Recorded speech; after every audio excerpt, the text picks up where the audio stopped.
शुरुआत गायत्री से होती है जो पीएम जोशी को फोन करके थैंक यू कहती है क्योंकि उन्हें नचिकेत को बचा लिया होता है, यानी कि सबके से उन्हें कोई मतलब कि होता नहीं है। तो फिर वो कहते हैं कि मैंने कहा था ना कि नचिकेत को कुछ होने नहीं दूंगा।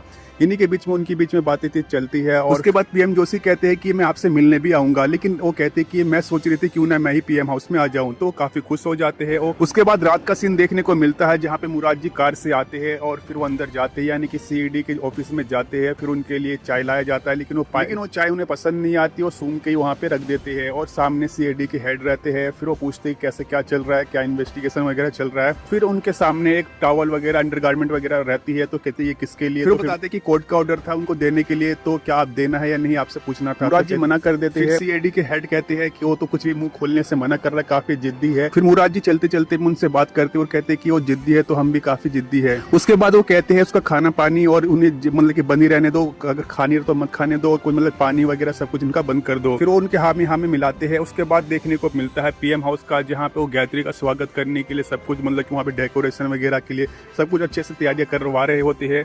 तभी वहाँ पे वो जब बाहर निकलते हैं तभी उनके पास सोम जी के पास एक फोन आता है और वो काफी शॉक हो जाते हैं, जहाँ पे वो प्रेस कॉन्फ्रेंस की बात हो रही होती है, जहाँ पे रानी भारती का एक प्रेस कॉन्फ्रेंस चल रहा होता है और जो भी नचिकेत गायत्री वगैरह और जो भी उनका जो घोटाला वगैरह है, किस तरह से घोटाला 100 करोड़ का वो कर रहे हैं और किस तरह से नाम किसका लिया जा रहा है, वो सब वगैरह वो सब कुछ पेपर वगैरह जो भी उनका डॉक्यूमेंट प्रूफ वगैरह वो दिखाते हैं मीडिया को। ये सब देख के वो काफी शौक हो जाते हैं। सब टीवी वगैरह में मीडिया वगैरह में चल रहा होता है और कई राज्यों के सीएम भी इसके ऊपर बात करते हैं और काफी उंगलियां उन पे उठती है और ये सब गायत्री और पीएम जोशी सब देख रहे होते हैं। उसके बाद रानी भारती उनको फोन करती है पीएम जोशी को और बताते हैं कि अभी तो हमने पूरा काला चिट्टा खोला नहीं है, अगर आप चाहते हो कि मतलब कि सही सलामत आप रहो और आपकी राजनीति बचे रही, हम आपके जैसे कुछ राजनीति नहीं करते, तो कहते कि मेरे बेटे को सही सलामत रिहा करना होगा। तो उसके बाद देखने को मिलता अगला सीन जहाँ पे कोर्ट उनको बरी कर देते क्योंकि ज्यादा सबूत वगैरह उनको कुछ मिलता नहीं है। रानी भारती अपने बेटे का स्वागत करती है, उनसे गले मिलती है और वो भी हाथ जोड़ के बाकी समर्थकों का अभिवादन करते हैं। उसके बाद देखने को मिलता है कावेरी खोमेचिया बैंक के दस्तावेज वगैरह चेक कर रही होती है, जिसमें काफी कुछ उन्हें देखने को मिलता है, जहाँ पे उन्होंने बार बार लेटर लिख रहा होता है जयप्रकाश और लोन वगैरह के लिए।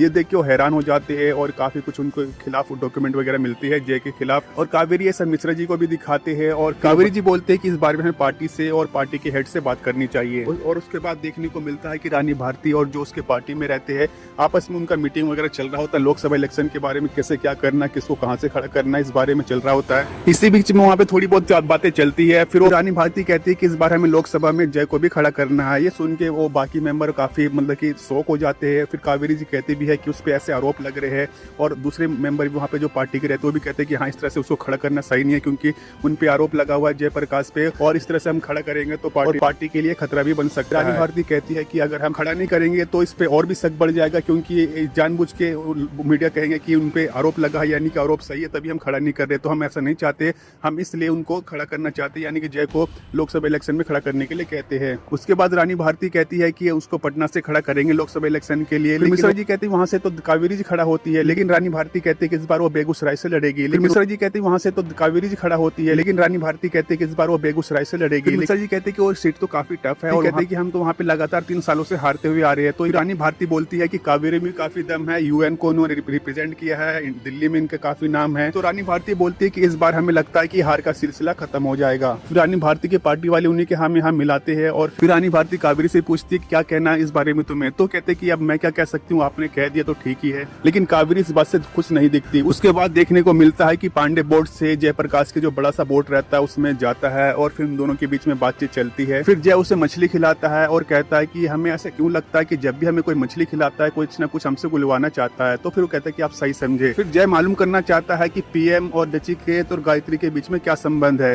ये सुन के वो थोड़ा शौक हो जाता है और पांडे कहता है कि बेटा इस मामले में ना ही घुसो तो अच्छा है क्योंकि ये इनका पर्सनल मामला है और ये पर्सनल मामला एक बरमूडा ट्रायंगल की तरह है, अगर उसमें जाओगे तो तू डूब जाओगे। फिर जय कहता है कि आप इतने दिनों से काफी मलाई खाते आ रहे होगे, अब लात खाना है क्या। तो फिर उनको थोड़ा सा डराता है। उसके बाद वो कहता फिर पांडे बताता है कि जो गायत्री उपाध्याय है उसकी शादी हुई थी संकेत उपाध्याय से, लेकिन उन्हीं के दौरान शादी के दौरान ही इनका अफेयर चलने लगा था पीएम जोशी से और इन्हीं का फूल है रचिकेत। फिर वो बताता है कि रचिकेत के स्कूल सर्टिफिकेट में उसके फादर का नाम संकेत उपाध्याय है ना कि पीएम जोशी, लेकिन वो पीएम जोशी का बेटा है। तो ये सुन के वो अंदर से काफी हैरान हो जाता है। फिर वो कहता है कि पंचांग निकालिए, लेकिन पांडे उसे मना भी करता है कि इस मामले में तुम नहीं पढ़ो, लेकिन वो कहता है कि मेरी बात मानिए और जो हम कह रहे हो करिए। फिर जय उससे कहता है कि गायत्री उपाध्याय का मैरिज सर्टिफिकेट, रचिकेत का का स्कूल सर्टिफिकेट और पीएम जोशी का कैरेक्टर सर्टिफिकेट निकाल के दीजिए हमें। उसके बाद देखने को मिलता है कि प्रेस कॉन्फ्रेंस होने वाली होती है जयप्रकाश की, और वहीं पे सब कुछ उनका बैनर लगा होता है। रानी भारती के ऊपर में माले चढ़ाए जाते हैं, जयप्रकाश भारती के कटआउट पे भी माला लगा होता है, उस पर दूध चढ़ाया जाता है। और प्रेस कॉन्फ्रेंस में वही बताता है जो उसने पांडे से सुना होता है, यानी किस तरह से इनका संबंध है, किस तरह से नाजायज वो बेटा है उसका, और किस तरह से रचिकेत को दलाल बना के पैसे अपने अकाउंट में वो ट्रांसफर करता है, किस तरह से इनका घोटाला हो रहा है और किस तरह से इनके नाजायज संबंध है, किस तरह से विदेशी बैंक में इनके पैसे जाते हैं, रचिकेत कैसे डील वगैरह करता है, दलाली वगैरह का इसी का काम है, इस वगैरह में वहाँ पे उनके बीच में वो